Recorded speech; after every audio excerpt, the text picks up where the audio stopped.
Turn your wounds into wisdom. You will be wounded many times in your life. You'll make mistakes. Some people will call them failures. But I have learned that failure is really God's way of saying, excuse me, you're moving in the wrong direction. It's just an experience.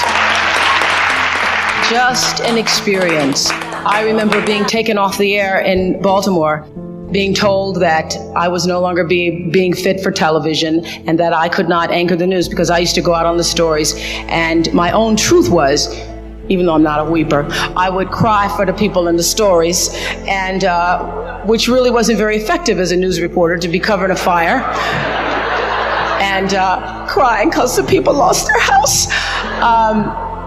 And it wasn't until I was demoted as a on-air anchor woman and thrown into the talk show arena to get rid of me that I allowed my own truth to come through. And the first day I was on the air, doing my first talk show back in 1978, it felt like breathing, which is what your true passion should feel like. It should be so natural to you.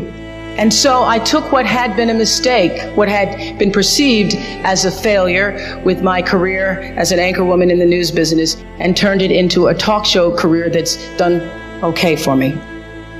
First started as a broadcaster. I was 19, very insecure, thrown into television, pretending to be Barbara Walters, looking nothing like her, and still going to college. So I do all my classes in the morning from 8 to 1, and then in the afternoon I work from 2 to 10 and did the 6 o'clock news, and would stay up and study and all that stuff, until 1, 2, or 3 o'clock in the morning, and then just start the routine all over again.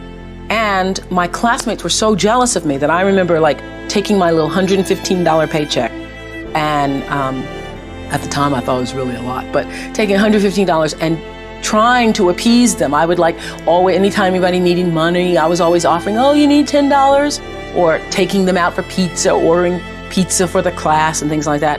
That whole disease to please, that's where it was the worst for me, I think, because I wanted to be accepted by them and could not be, because first of all, I didn't have the time. They wanted me to pledge, and I didn't have the time to pledge. I didn't have the time to be a part of all the other college activities or a part of that whole lifestyle.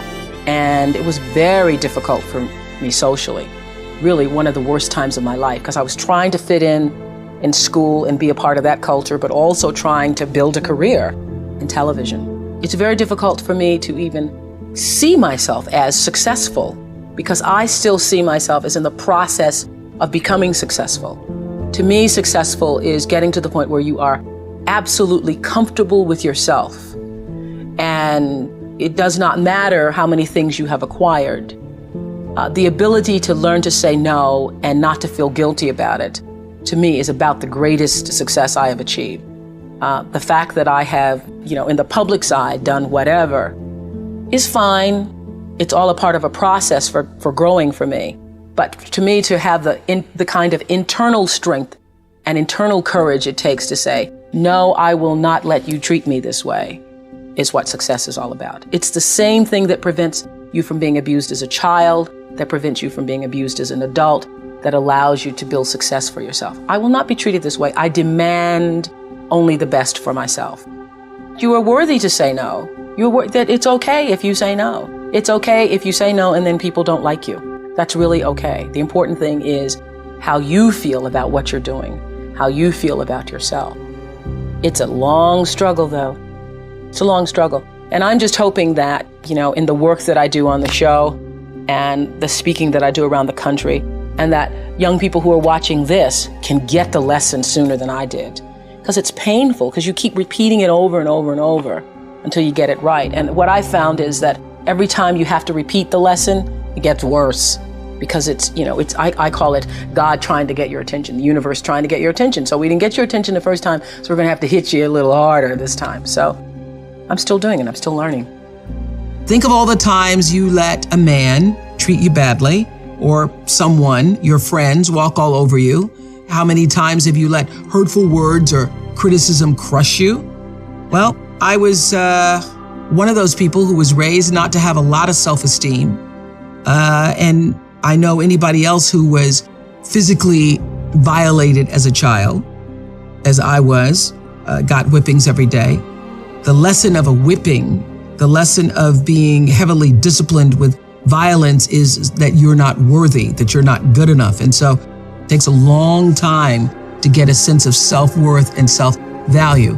And so I was in my 20s doing what everybody in their 20s does and looking for love in all the wrong places and looking to be validated by somebody else's view of who I was and wanting them to say, I'm okay, I'm okay. Yes, you're okay, you're okay.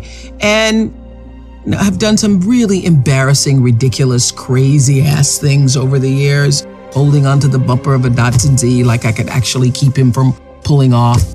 And I remember one time he had left and slammed the door on my hand. And I had, just like a lot of women, had the barrier of, well, you can say anything to me, but you cannot hit me. You cannot hit me.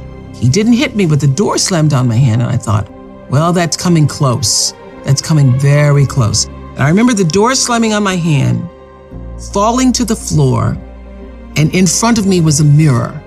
And I saw myself on the floor with my hand now bruised and thinking, I have become the woman that I watched my cousin Alice be my whole life as a kid.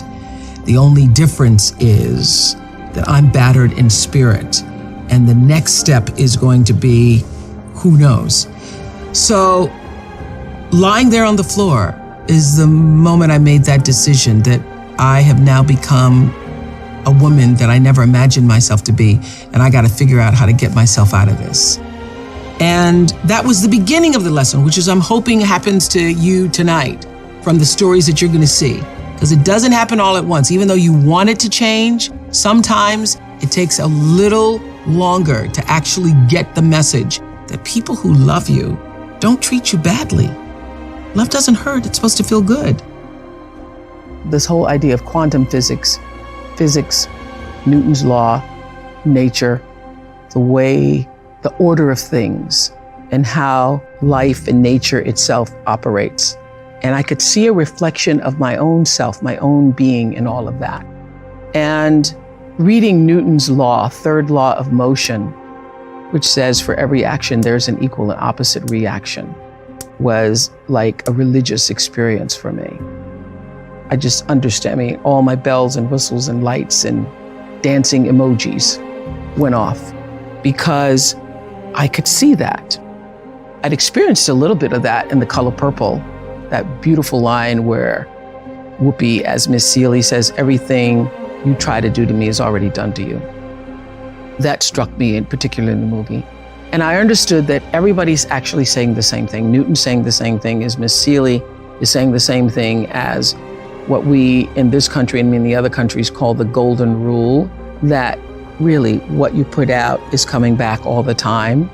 And what really struck me is that it's not do unto others as you would have them do unto you. It really is when you do, it's already done, because that's law.